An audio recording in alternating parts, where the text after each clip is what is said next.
Hello friends, this is Viraj from Perseverance Institute Mumbai. I hope every one of you is doing well. Exam के लिए कुछ ही दिन बचे हैं एंड आई होप आपकी प्रिपरेशन पूरी स्विंग में आ चुकी है। You are at the peak of your game and I hope जितने भी लोग ये वीडियो देख रहे हैं सबका प्रीलिम्स क्लियर हो जाए। अभी प्रीलिम्स क्लियर होने के लिए एक चीज़ जो मेरी तरफ से कंट्रीब्यूशन रहेगा आपके लिए, that is revision of some subjects. तो सबसे पहले we will go get into medieval India, then we will look into polity and then उसके बाद we will look into Indian economy. तो आज जो है हम लोग मेडिवल इंडिया से शुरू करेंगे। Important aspects, important concepts, important points medieval India के हम लोग देखेंगे और बाद में विल गो टू पॉलिटी। तो मेडिवल इंडिया के साथ शुरुआत करते हैं। Medieval India historically is considered to be the period जो आता है after the decline of Harshvardhan empire. Vardhan empire के गिरने के बाद जो पीरियड आता है ना, उसे मेडिवल इंडिया कंसिडर किया जाता है। मेडिवल इंडिया का जो स्टोरी है, it starts with an actor called as Lalit Aditya. Lalit Aditya is the king of Kashmir, was the king of Kashmir, and after the decline of Vardhan empire the north Indian area came under his rule. It also included Kannauj. Kannauj was considered to be the seat of power when it came to it was considered to be the seat of sovereignty. तो ऐसा consider किया जाता था एक तरह से कि जो कनौज को कंट्रोल करता है वो नॉर्थ इंडिया को कंट्रोल करता है। ठीक है, तो उस Kannauj had the same importance that Pataliputra had during Maurya and the Gupta times. ठीक है, आगे बढ़ते हैं। Lalita Aditya also captured the areas of Kashmir, the area of Bengal, जिसे गौद बोलते थे, GAUD. We will also look into old names of some places, तो वो आपको मैच द फॉलोइंग में शायद हेल्प करेगा। But his power declined with the rise of Palas and Gurjar Pratiharas. तो ये है मेन एक्टर्स जिनके बारे में अभी हम लोग बात करेंगे। टू मेन डायन, एक्चुअली देयर आर थ्री, उसमें से दो ये हैं, Palas and Gurjara Pratiharas. Alright, Pala dynasty जो है, it dominated the eastern part of India. It was established by a king called as Gopala. Gopala was an elected monarch. ठीक है, वो इलेक्टेड किंग थे। His father was an ordinary soldier. He brought Bengal and Bihar under his control. He was succeeded by his son Dharmapala. Dharmapala was involved in a tri-party struggle. He was involved in the tri-party struggle with Rashtrakutas of Deccan, Rashtrakuta dynasty of Deccan, and गुजर Pratihara dynasty of north west of India. ठीक है, तो ये तीन dynasties में झगड़ा चालू रहता था, पालास, राष्ट्रकूटास एंड गुजर प्रतिहारस। तो ये जो झगड़ा है वो शुरू होता है from the time of Dharmapala. ठीक है, it starts from the time of Dharmapala. Dharmapala is also important because is the first Pala king to capture Kannauj, और जैसे मैंने बोला Kannauj is considered to be the seat of power. उसके बाद में he is later defeated by Pratihara king called as Nagabhata two. तो ज़्यादा देर तक कनौज पालास के हाथ में नहीं था। नागभट्टा टू जो प्रतिहारा किंग था, गुजर प्रतिहारा या प्रतिहारा सेम ही है, ये टू की टवे। इसके बाद आए थ्रोन पे Devapala.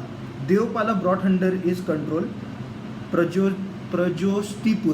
Prajostipoor is the old name of Assam. Prajostipoor is the old name of Assam. He also brought under his control some parts of Odisha and modern Nepal. तो नेपाल भी इनके हाथ में आया। And an Arab merchant called as Suleiman talks about the पाला kingdom. ठीक है, he talks about the पाला किंगडम। उनके बारे में उन्होंने थोड़ा सा लिखा है, ये लिखा है कि हाँ ठीक है, पालास के पास बहुत सारे एलिफेंट थे, ऐसा सुलेमान ने लिखा है, जो एक अरब मर्चेंट थे जो इंडिया में आए थे। धर्मपाला के बारे में थोड़ा सा और इन्फॉर्मेशन, जिन्होंने कनौज को ये किया था, कनौज जीता था। धर्मपाला के बारे में थोड़ा सा और information, he is the person who revive the Nalanda university. Nalanda university बनाया था किसने? Originally it was build by Kumar Gupta. Kumar Gupta जो है गुप्ता डायनेस्टी को बिलोंग करते थे, उसे रिवाइव करने का काम किया धर्मपाला ने। धर्मपाला जो है उन्होंने 200 गाँवों को भी दे दिया नालंदा यूनिवर्सिटी को। उन 200 गाँवों का जो रेवेन्यू है that was used for the upkeep of the university. He also build Vikramashila university. Vikramashila को भी उन्होंने बांधा। Vikramashila was another important centre of Buddhist learning in India at that point of time. He supported Buddhism but extended support to Shaivism and Vaishnavism as well. Grants were given to Brahmins, और उन grants में सबसे important क्या था कि ज़मीन का ग्रांट देना। ज़मीन दे दी, मेनली फॉरेस्ट में ज़मीन दी जाती थी, जहाँ पे जो ब्राह्मण्स है वो कल्टिवेशन शुरू करवा देते थे, आइदर बाय देमसेल्व्स और दे एम्प्लॉयड आइदर ट्राइबल्स और they employed lower caste people, so called lower caste. ऐसे कास्ट में अपर या लोअर बोलना नहीं चाहिए, we are talking in historical sense. Alright, so ये मत समझना कि मैं किसी को अपर या लोअर कास्ट बोल रहा हूँ। ओके, सो ब्राह्मण्स को ग्रैंड में मिलता था। ब्राह्मण्स वहाँ पे कल्टिवेशन शुरू करवा देते थे, और उसी से शुरू हुआ और उसी से शुरू हुआ एक तरह से इंडिया में फ्यूडल कल्चर, ठीक है। मतलब एक पर्टिकुलर एरिया में डायरेक्ट किंग का रूल नहीं है, किंग और लोगों के बीच में एक पर्टिकुलर लेयर बनने लगा। Will talk about that in later, जैसे हम लोग लेक्चर में आगे जाएंगे, we will talk about it. Pala dynasty जो है उन्होंने ये पर्टिकुलर टेक्निक अपना पे, that is giving grants to the Brahmins. To this particular technique what they did was they brought more and more area under cultivation. This was done by all the important dynasties of that particular time. In fact, this particular system of giving grants to Brahmins and then asking them to cultivate it was started during the time of Satvahana dynasty. ठीक है, ancient India में एक dynasty था सतवाहना, महाराष्ट्र के area में, वहाँ से वो शुरू हुआ था। ओके, पाला डायनेस्टी को और एक चीज़ से प्रॉस्पेरिटी मिला, and that is their trading relations with Burma, Malaya, Java and Sumatra. तो शैलेंद्र डायनेस्टी जो था, जो इन पूरे एरियाज़ को कवर करता था, ईस्ट एशिया में एक शैलेंद्र डायनेस्टी था, इट हैड एन एम्पायर जिसमें ये सारे एरियाज़ आते थे। तो उनके साथ अच्छे ट्रेडिंग रिलेशंस थे पालास के। Okay, another thing is that, एक चीज़ इंपॉर्टेंट बस इतना याद रखो, शैलेंद्र डायनेस्टी ने एक मोनेस्ट्री बनाया था in Nalanda, and to support that particular monastery Palas ने जो है 5 गांव और दे दिए नालंदा यूनिवर्सिटी को, ठीक है, on the request of Shailendra dynasty. उन्होंने बोला ठीक है हम लोग मोनेस्ट्री बना के दे रहे हैं, इस मोनेस्ट्री के अपकीप के लिए आप थोड़ा सा कंट्रीब्यूट कर दीजिए। तो Palas what they did was they give 4 extra villages to the Nalanda university. 200 पहले दिए थे और 5 दे दिए। Now we come to Pratiharas. Gurjar Pratiharas के बारे में थोड़ा सा देख लेते हैं। Ruled Kannauj for the longest time, ruled Kannauj for a long time. तो गुर्जर प्रतिहारास जो है उन्होंने कानौज को बहुत टाइम तक रूल किया। दे एस्टेब्लिश प्रिंसिपैलिटीज़ मतलब छोटे छोटे किंगडम जो उनके अंडर थे in eastern and central Rajasthan. They fought with Rashtrakutas for the supremacy of Malwa and Gujarat. Rashtrakutas से उन्होंने फाइट किया। उनका पहला कैपिटल जो था it was in Bhinmal. The first capital of Rashtrakutas was in Bhinmal, and their first important king was Nagabhatta, ठीक है। नागाभट्टा जो है उन्होंने काफ़ी रेजिस्टेंस दिखाया जो अरब किंग्स थे सिंध के, उनके against. He also defeated Rashtrakuta kings Dhruva and Gopala, और उनको डिफीट करने के बाद he brought under control Malwa and upper Ganga region, upper Gangetic plains को और मालवा को इसने अपने प्रतिहारा एम्पायर का पार्ट बनाया। किसने? इनका नाम क्या है? नागाभट्टा वन, ठीक है, Nagabhatta one. Another important king या फिर the most important king of Pratihara dynasty was Bhoja one, ठीक है, Bhoja. And this Bhoja is different from जो गुजरात में एक भोज किंग थे उनसे अलग है। इनका नाम जो है, इनको इसलिए डिफरेंट, इससे भोजा सिर्फ नहीं बोलते, मिहिर भोजा इनको नाम दिया गया है। इनका जो पूरा नाम है वो मिहिर भोजा यूज़ किया जाता है ताकि कन्फ्यूजन ना हो। He is considered to be the most important king of Pratihara dynasty. Mihir Bhoja जो है इन्होंने कानौज को रिकवर किया, ठीक है, for sometimes it had gone into the hands of Rashtrakutas, तो उनके पास से वापस से ले लिया कानौज को। And after he took it back for almost 100 years Kannauj was with Pratiharas. He advance to the east, जहाँ पे उनको पालाज ने एक तरह से रोक दिया। सो ही अंडरस्टूड कि ईस्ट में उनका ग्रोथ पॉसिबल नहीं है। Hence what he did was he started paying his attention towards central India and Deccan, जहाँ पे उनको बेटर रिस्पॉन्स मिला। On the banks of river Narmada, there was a fight between Pratiharas and Rashtrakutas, again for the supremacy of Malwa, and this time also for the supremacy of Gujarat. And in this particular fight, Pratiharas turned out to be victorious. उस वक्त जो अरब travellers थे India में, जैसे सुलेमान थे वैसे ही दूसरे अरब travellers भी थे। According to them Palas had the best cavalry in India, सबसे अच्छे कैवलरी पालास के साथ थी। And the reason for that was, घोड़े जहाँ से इंडिया में आते थे ना, उसके रास्ते में ही पड़ता था प्रतिहारा किंगडम। तो सबसे अच्छे घोड़े जो है पालास के पास थे। एक चीज़ में प्रतिहारास के पास थे। सबसे अच्छे घोड़े जो है प्रतिहारास के पास थे। पालास के बारे में मैं एक चीज़ बोलना रह गया, सबसे अच्छे एलिफेंट्स पाला के पास थे। आर्मी में सबसे अच्छे एलिफेंट्स और सबसे ज़्यादा एलिफेंट्स पाला के साथ थे। ऑब्वियसली भी होना भी था, क्योंकि आज भी हम लोग अगर देखें तो उस पार्ट ऑफ इंडिया में एलिफेंट्स काफ़ी है, that is Bengal, Assam, that part of India, ठीक है। Bhoja was the devotee of Vishnu and he had taken the title of Adi Varaha. ये नाम ये याद रखिए, he had taken the title of Adivaraha. किसने? Bhoja king. Who from which dynasty he came? Pratihara dynasty. ठीक है, he came from Pratihara dynasty. He was succeeded by his son Mahendrapala. He extend the territory till. Mahendrapala ने एक टेरिटरी कहाँ तक लेके गए? मगध तक. मगध एंड नॉर्थ बंगाल तक. एक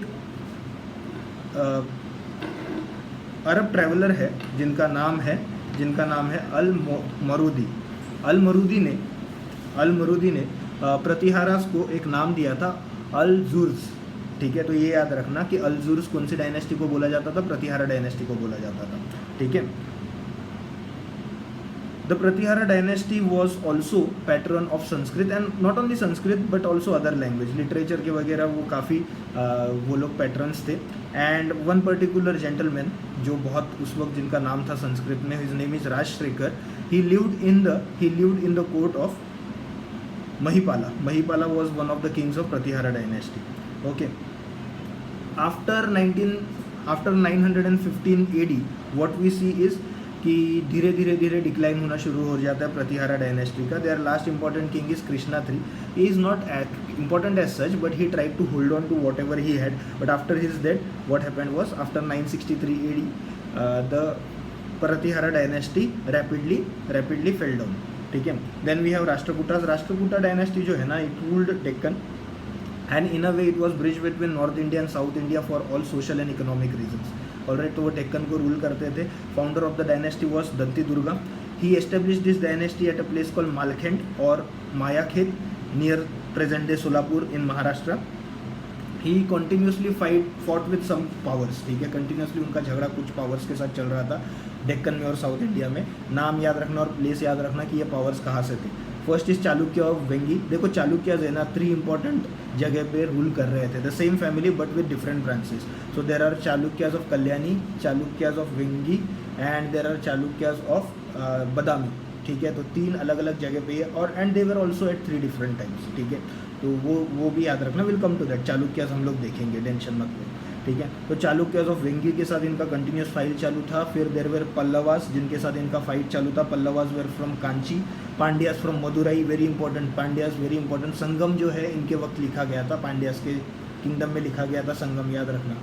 hair sir okay right. Okay, चलिए आगे बढ़ते हैं. And of course they fought with Pratiharas were in north India. The greatest kings, 2 greatest king माने जाते हैं of Rashtrakuta dynasty. One was Govinda III and second was Amoghavarsha उनका नाम था सेकेंड किंग का.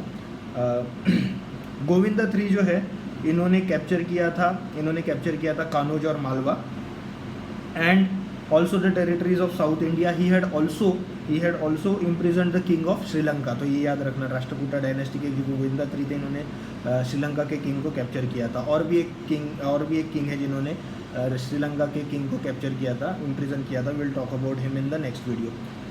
Then we come to king Amoghavarsha जो थे, he was patron of religion and literature and authored many books of poetics in Kannada. तो Kannada language के सबसे पहले ग्रेट ऑथर्स में से, सबसे पहले ग्रेट राइटर्स में से अमोघ वर्षा को माना जाता है. Will talk about him in detail जब हम लोग लिटरेचर वगैरह देखेंगे. In that we will talk about him.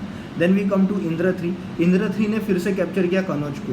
ठीक है, तो गोपाला III के बाद कुछ टाइम तक Kanauj had gone out of the hands of Rashtrakutas. It was again captured by Indra III, and he was considered to be, at his time, the most powerful king of India.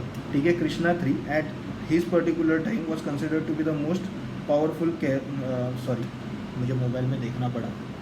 He was considered to be the most powerful king of his time. And he was also the last important Rashtrakuta king. He patronized Vaishnavism, Shaivism and Jainism. Vaishnavism, Shaivism और Jainism को उन्होंने patronise किया. The rock cut temple of Shiva at Ellora was built during the time of Rashtrakutas. तो राष्ट्रकूटा के एक king थे Krishna I, उनके time पे ये जो रॉक कट टेम्पल है शिवा का, एट लॉर्ड शिवा का एट एलोरा, वो बनाया गया था.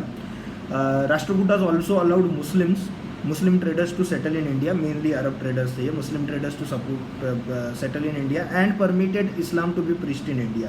ठीक है, it help them for enriching their trading relations with Arab countries. Their court was filled with scholars of many languages. One of them was Swayambhu. Swayambhu was a great poet of अल्पभाषा. तो अल्पभाषा के जो एक काफ़ी सारे greats में से एक great थे स्वयंभू, और and he was part of the Rashtrakuta court. आगे बढ़ते हैं. सिस्टम ऑफ एडमिनिस्ट्रेशन कैसा था? तो monarch was at the centre of all affairs. ठीक है, he was the head administrator, he was the commander in chief, and also he was the chief dispenser of justice. The eldest son normally succeeded to the throne, but it was not the rule. ठीक है, ऐसा कोई compulsory नहीं था. तो जैसे कि राष्ट्रकूटास में ध्रुवा और गोविंदा फोर के साथ हुआ था, they were not the eldest son but they succeeded to the throne. ठीक है, राजकुमारी यानी प्रिंसेस जो थी, उनको नॉर्मली कोई एडमिनिस्ट्रेटिव काम दिया नहीं जाता था, but there is an exception. तो अमगो वर्षा जो है उनकी बेटी चंद्रोबालेला, इनको बनाया गया था एडमिनिस्ट्रेटर ऑफ रायचूर रीजन. तो चंद्रोबाबेला जो है उन बेटी थी आमोगो वर्षा जो किंग थे उनकी बेटी थी, उनको एडमिनिस्ट्रेटर बनाया गया था रायचूर रीजन का. Under the king there were many ministers. For example there was foreign minister, there was revenue minister, there was a सेनापति, देर वाज पुरोहित. तो ये सारे मिनिस्टर्स जो है काम करते थे किंग के under. Some ministries, some offices were hereditary. तो जो पुरोहित है उसका ही बेटा पुरोहित बनेगा, पुरोहित और कोई नहीं बनेगा. That could happen. During war every minister was accepted to fight except the purohit. Armies के बारे में अगर हम लोग बात करें तो जैसे कि मैंने बोला कि पालास के पास सबसे ज़्यादा हाथी हुआ करते थे. राष्ट्रकूटास और प्रतिहारास के कैवलरी अच्छी हुआ करती थी. खास करके प्रतिहारास की कैवलरी सबसे बेहतर मानी जाती थी. रीज़न मैंने बोला कि जहाँ से घोड़े इंपोर्ट किए जाते थे उनका जो किंगडम था उसी के रास्ते में पड़ता था. ठीक है, and horses in India were imported from Arabia, West Asia, Persia and Central Asia. Chariots का कोई रेफरेंस नहीं मिलता हमें इस पीरियड में, तो may be chariots were not use during the time of war के टाइम पे शायद उनका यूज़ नहीं किया जाता है. Some vassalship had army जो उनको मेंटेन करनी पड़ती थी as their tax to the king. तो वेसल शिप मतलब जो रीजनल इक्विवेलेंट टू ज़मींदार समझ लीजिए, नॉट ज़मींदार बिकॉज ज़मींदारी सिस्टम बाद में आया, बट इक्विवेलेंट टू ज़मींदार. तो एक पर्टिकुलर एरिया में अगर एक पावरफुल आदमी बनता है, ठीक है, अगर कोई आदमी पावरफुल बनता है तो he will have to give his tax in the form of providing army to the king. ठीक है, Palas and Rashtrakutas also had navy. तो दो लोगों के पास यहाँ पे नेवी थी, पाला और राष्ट्रकूटास के पास में. प्रतिहारास को ज़रूरत नहीं थी क्योंकि इतना कोस्टल एरिया उनके पास था भी नहीं. वेसल शिप्स मतलब लेसर किंग्स. ठीक है, अगर मैंने किसी को हरा दिया, तो I will not destroy that dynasty completely. What I will do is मैं उसी को रखूँगा थ्रोन पे, provided he gives me regular tribute. ठीक है, तो वेसल शिप जो है इनके पास ऑटोनॉमी थी with respect to internal affairs. General obligation of loyalty उनको दिखाना पड़ता था किंग की तरफ. How they will prove their loyalty bye paying fixed tribute and also supplying a fixed Kota of troops during the time of war, या फिर ऐसे भी. ठीक है, तो मुझे दो चीज़ें करनी पड़ेगी. पहला तो एक चीज़ है कि मुझे टैक्स देना पड़ेगा, जो अमाउंट मुझे बोला गया that tax I will pay. And second is कि I will also provide to the king a particular amount of soldiers. ठीक है, particular number of soldiers to the army of the king will be provided by me. तो ये दोनों चीज़ों से tribute दिया जाता था. नेक्स्ट जो चीज़ है with respect to the vassal chiefs, ये था कि वेसल चीफ को अपने एक बेटे को रखना पड़ता था किंग के कोर्ट में एज मतलब एक तरह से हॉस्टेज ही था. हॉस्टेज मतलब ये नहीं कि उनके साथ कोई दुर्व्यवहार होता था, अच्छे से रखा जाता था. That people will be involve in administrative work also, that son of the vassal chief will be involve in the administrative work also, but then एक सन को रखना पड़ता था. ठीक है, अदर अरेंजमेंट वॉज कि the daughter of vassal chief will be married either to the king और one of the prince. ठीक है, किंग को या प्रिंस के साथ उसकी मैरी किया जाता था. It was matrimonial alliance. What about administration? तो एडमिनिस्ट्रेटिव टेरिटरी जो है पालास की, अगर हम लोग पालास की बात करें तो their administrative territory was divided into bhukti. Bhukti was province, और भुक्ति के नीचे आता था मंडला और विसाया. तो मंडला और विसाया इज डिस्ट्रिक्ट, और उसी के भी नीचे आता था पाटाला. ठीक है, सो ये याद रखना, ये टर्म्स पूछते हैं. तो भुक्ति इज प्रोविंस, मंडला और विसाया इज डिस्ट्रिक्ट, एंड डिस्ट्रिक्ट के भी नीचे that is group of villages, वो उसे बोलते थे पाटाला. ठीक है, जो गवर्नर होता था प्रोविंस का, he was called as uparika, and the head of district was called as vijayapati, ठीक है, the head of district was called as vijayapati. Both were expected to collect land revenue and maintain law and order. तो उपारिका और विजयापति दोनों का chief काम क्या था, land revenue लेके आना और लैंड रेवेन्यू कलेक्ट करना और लॉ एंड ऑर्डर मेंटेन करना। This was also the time जब सामंत जो है सामंतवाद जो है बढ़ना शुरू हो गया। सामंतवाद वरना मतलब वही है, ठीक है, वेसल चिप्स, ठीक है। तो now king alone will not have army will be with the regional power centres also, who are not the kings but who are lesser kings, हम लोग उनको लेसर किंग्स बोल सकते हैं। They have some authority, they had some authority in the court of king also, and they had to a large extent good authority in the areas in which they were ruling under the king, ठीक है, उनको सामंत बोलते हैं। उस वक्त उनको एक नाम दिया गया था एंड दैट वाज भोगपति, ठीक है, दैट नेम वाज भोगपति। राष्ट्रकूटा की किंगडम की अगर हम लोग बात करें तो राष्ट्रकूटास की अगर हम लोग बात करें तो Rashtrakuta kingdom was divided into rashtras. Provinces को राष्ट्रास बोलते थे राष्ट्रकूटास सॉरी। एंड राष्ट्रकूटास में डिस्ट्रिक्ट के नीचे आता था विसाया,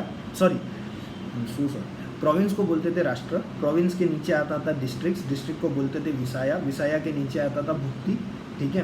भुक्ति वॉज अगेन, जैसे मैंने पहले बोला पालास के टाइम पे, it was group of villages which was smaller than district. Governor of a province was called as rashtrapati, ठीक है, governor of a province was called as rashtrapati. Administration of the villages was carried out by hereditary headsman. तो गांव में एक जो है सरपंच हुआ करता था, हेडमैन हुआ करता था, that person carried his duty as head and that was a hereditary post. तो हेडमैन का बेटा ही हेडमैन बनता था। And he was assisted in his work by elders of the village called by the name, the organisation was called by the name grama mahajana, ठीक है, ग्राम महाजना और ग्राम म्हातारा, ठीक है। ग्राम महाजना और Grama Mahattara it is the name of the organisation which would advise the headman during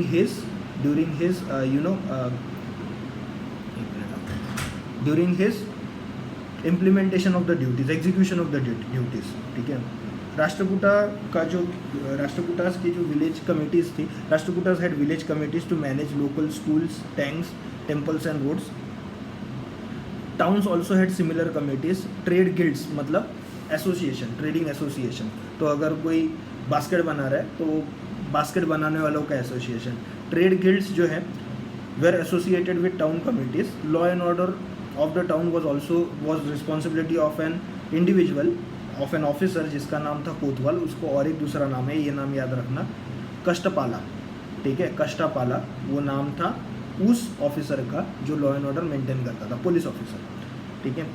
in Deccan there were also, इन डेक्कन मतलब राष्ट्रकूटास के ही province में there were also revenue officers who were called as Nad Gawundas,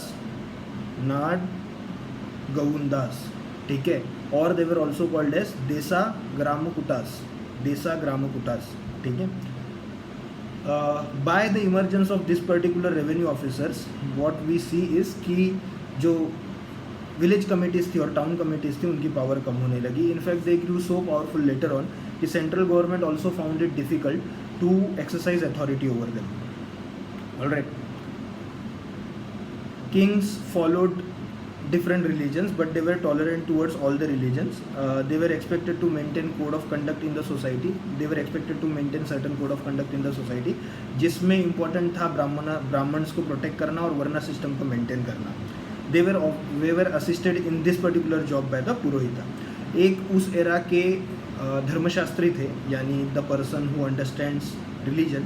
उन्होंने बोला था, उनका नाम था मेधातिथि, और उन्होंने बोला था, not important, this is only additional information अभी जो मैं लास्ट में दे रहा हूँ। इन्होंने बोला था king derives authority from both धर्मशास्त्र एंड अर्थशास्त्र। I hope the discussion is clear. In the next lecture will look into the Chola dynasty. चलो बाय।